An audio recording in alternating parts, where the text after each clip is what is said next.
मुख्यमंत्री डॉक्टर यादव जी के नेतृत्व में और मध्य प्रदेश पर्यटन विभाग एमपीटीडीसी अर्थात Madhya Pradesh tourism development corporation के तत्वावधान में जो हम लोग दुबई गए थे मई 6 से लेके 9 तक, और जहां पर हम लोगों की बहुत सारी बातें हुई, जिसमें एक महत्वपूर्ण जो बात आई सामने कि हमारी मुलाकात जो भारत का सबसे बड़ा ऑर्गेनाइजेशन है ट्रैवल एजेंसीज का, जिसको हम आयोटो कहते हैं, Indian association of tour operators, लगभग 80,000 ट्रैवल एजेंसी पूरे भारत की इस ऑर्गेनाइजेशन में है।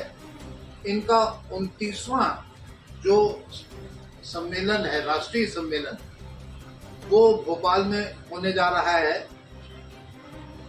और उसके बाद एक बहुत बड़ी उपलब्धि हम लोगों को प्राप्त हुई, जो दुबई में जिसके बारे में डिस्कशन हुआ और दुबई में इसका निर्णय भी लिया गया कि वो लोग 1 हफ्ता पूरे मध्य प्रदेश का भ्रमण करेंगे, जहां चंदेरी से उनकी यात्रा शुरू होगी।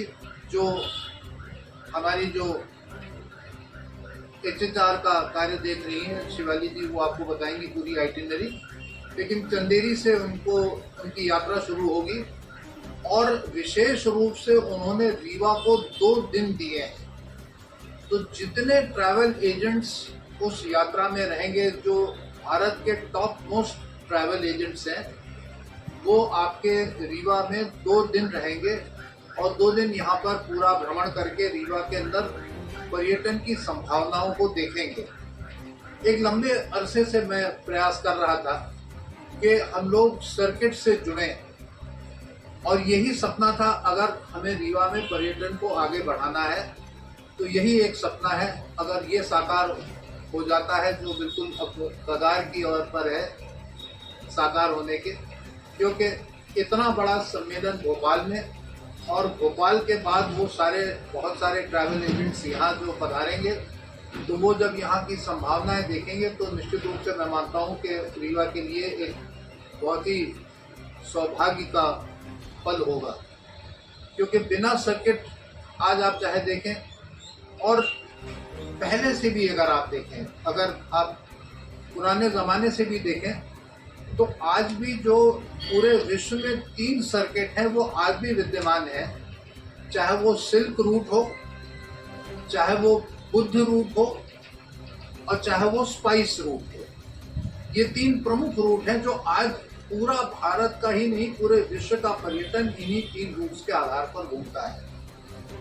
उसी प्रकार से भारत में भी जो सर्किट्स बने हैं, वो टेम्पल सर्किट्स बने हैं, चाहे वो दक्षिण भारत के बने हों, चाहे वो उत्तर भारत के बने हों, चाहे वो मध्य भारत के बने हों, फिर चाहे वो गोल्डन ट्रायंगल बना हो, चाहे गोल्डन क्वाड्रेंगल बना हो, जिसमें हमारा खजुराहो और बांधवगढ़ और वाराणसी ये सब आते हैं, चाहे वो राजस्थान का टूर बना हो, चाहे गोवा का बना हो, चाहे कहीं का भी, चाहे कोस्टल लाइन का बना हो, और अब चाहे वो उत्तराखंड के 4 धाम के नाम से बना हो।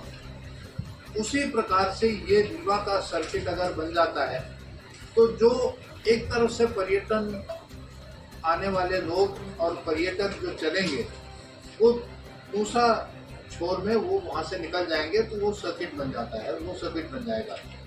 तो इसकी एक बहुत बड़ी उपलब्धि हम लोगों को हासिल हुई है। और ये लोग जो रीवा आएंगे उसकी तिथि मैं दे देता हूँ, उसके बाद पूरी डिटेल्स शिवाली जी आपको दे देंगी। 2 सितंबर ये आयोटो और मध्य प्रदेश टूरिज्म का जॉइंट लेटर पैड पर हमारे पास आ गया है कंफर्मेशन। आयोटो और मध्य प्रदेश टूरिज्म का जॉइंट आ रहा है, मैं माननीय मुख्यमंत्री जी को, और आयोटो ऑर्गेनाइजेशन के हमारे अध्यक्ष मेहरा साहब और रवि गोसाई जी वाइस प्रेसिडेंट, उनको बहुत बहुत आभार व्यक्त करता हूँ। मध्य प्रदेश टूरिज्म के लोगों का बहुत बहुत आभार व्यक्त करता हूँ, जिन्होंने मेरे ऊपर इतना विश्वास करके मुझे दुबई भेजा, और वहाँ पर ये सारे निर्णय हम लोग वहाँ पर ले सके। तो ये एक बहुत बड़ी उपलब्धि है रीवा के लिए, रीवा के पर्यटन के इतिहास के लिए। शायद 60-65 साल बाद ये उपलब्धि आपको दे रहे हैं। महामृत्युंजय की बड़ी कृपा है, बड़ी असीम कृपा है कि वो करने में कहीं ना कहीं एक छोटा सा साथ या छोटा सा कारण मैं हुआ। मैं आप सबको भी बहुत बहुत आभार व्यक्त करता हूँ, क्योंकि मीडिया ने इसमें हमारा बहुत सहयोग किया।